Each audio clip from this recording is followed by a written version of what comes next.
ये जो बंद का कॉल दिया गया था, जब मुझे पता लगा कि हमारे तंजीमों की तरफ से बंद का कॉल दिया गया है, तो उस वक्त पर मुझे बहुत दुख हुआ कि कौम में अभी बेदारी पैदा नहीं हुई, कौम के अकाबिरों में भी बेदारी नहीं पैदा हुई। तो मैंने मकसूद निगरान साहब को फ़ोन किया कि ये बहुत बड़ा गलत इक़दाम उठा रहे हैं, ये मत कीजिए। अमीर शरीयत को फ़ोन किया मैं, मत कीजिए, इसको किसी ना किसी तरह से स्टॉप करा दीजिए। मैंने हमारे MLAs को फ़ोन किया कि इसको स्टॉप कराओ। दूसरे दिन जब बंद सक्सेसफुल हुआ तो सब अपने पीठ थपक के इतना खुशी मनाए कि देखिए मुकम्मल बंद हो गया सारा कर्नाटक। थोड़ी वक्त खुशी थी, आज जो भी उसके असरात हो रहे हैं आज हम देख रहे हैं। हलाल बाइकाट, ट्रेड बाइकाट, ये सब हो रहा है, वो ओपन कर रहे हैं। हमारे पास इतनी होश नहीं है कि हाई कोर्ट के डिसीजन पे आज तक कोई बंद काल नहीं है। किसके ऊपर असर लाना चाहते हैं? देखिए हमारी सोच। जनाब रहमान खान साहब ने खुसूसी हमारे उलमाओं पे निशाना लगाया है और ख़ासकर अमीर शरीयत को उन्होंने गलत कहा है। अमीर शरीयत जो है ये काबिल शख्सियत है।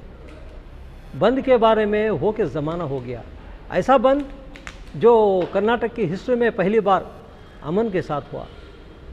रहमान साहब ने कहते हैं कि बंद करवा के आपने गलत किया। अंबिया के वारिस हैं उलमाए दीन, उनको गलत बोलना एक मुसल्ली हो के वो गलत है, फ़ौरन वो माफ़ी मांगना चाहिए। वो अपने गिरेबान में झांक के देखे कि रहमान साहब ने अपने कौम के लिए, अपने मिलत के लिए क्या किया है। अब उसके लिए तफसील में बताना नहीं चाहता, मैं किसी पे उंगली उठाना नहीं चाहता। एक मुसल्ली हो के हम उलमाए दीन, वो वारिस अंबिया हैं, उनकी हम जो है इताअत करें और उनकी इज़्ज़त करें। बहरहाल हमारा जो बंद था ये सिर्फ हमारी नाराज़गी थी। हम हुकूमत से, जमहूरियत से ख़िलाफ़ नहीं हुए, हम कोई शोर और गलबा या स्ट्राइक नहीं गए। जो भी फ़ैसला जो हाई कोर्ट में आया उससे हम नाराज़ थे। हमने हाई कोर्ट के अगेंस्ट भी हम नारे नहीं लगाए। हमारी नाराज़गी ज़ाहिर करने के लिए हम अपने दुकान, अपने मकान, अपने कारोबार बंद किए। उसमें रहमान खान साहब को क्या लुत्फ़ होना मुझे तो नहीं मालूम। बारकैफ हमारी नाराज़गी ज़ाहिर करने के लिए हम बंद किया। अमीर शरीयत की एक आवाज़ पे हम लब्बैक करके अपने कारोबार को जो है उस दिन के लिए बंद किया, अमन के साथ बंद किया। और उलमाए दीन बहुत बड़ी कुर्बानी है। रहमान खान साहब से मैं एक बात बोलना चाहता हूँ, जब पेंडेमिक आया काफ़ी उनके हमारे घरों में काफ़ी लोग कोविड कैसे मर गए। ऐसे वक्त में कोई कब्रिस्तान में कोई भी एक आदमी जो है दफनाने के लिए जगह नहीं दिया। ऐसे सूरत हाल में हम उलमाए दीन की कदर करें, कुर्बान जाए वो उलमाए दीन की। उन्होंने एक फ़तवा निकाला, आपस में एक मशवरा किया और ये ताकीद किया कि कोविड के में मरने वाले शहीदों में लिया जाता है। उस वक्त कब्रिस्तान के गेट खुले और मुर्दों को, कोविड के शिकार को जो है ऐसे जो है शहीदी मर्तबा दे के VIP का कब्रिस्तान में जगह दिए।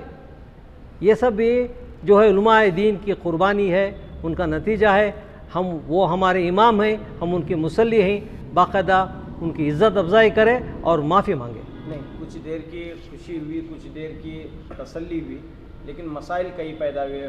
हलाल बाइकआउट, फिर बाद में से आम का इशू और ट्रेडर्स बाइकआउट्स, और यात्रों में जो है ट्रेडर ताजिरों का बाइकआउट हुआ। ये सारी परेशानी देखने को पड़ी, इसीलिए उन्होंने कहा कि ये फ़ैसला दुरुस्त नहीं था। देखो, अगर हम सारे कर्नाटक में देखा जाए अमन और इत्तेफाक है। मुसलमानों के साथ गैर मुस्लिम का सुलूक अच्छा है।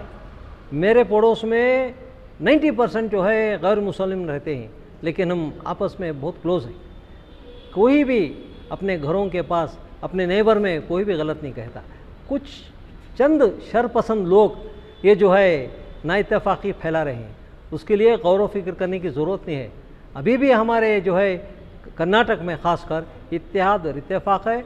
नॉन मुस्लिम्स हमारे साथ हैं, हम उनके साथ हैं।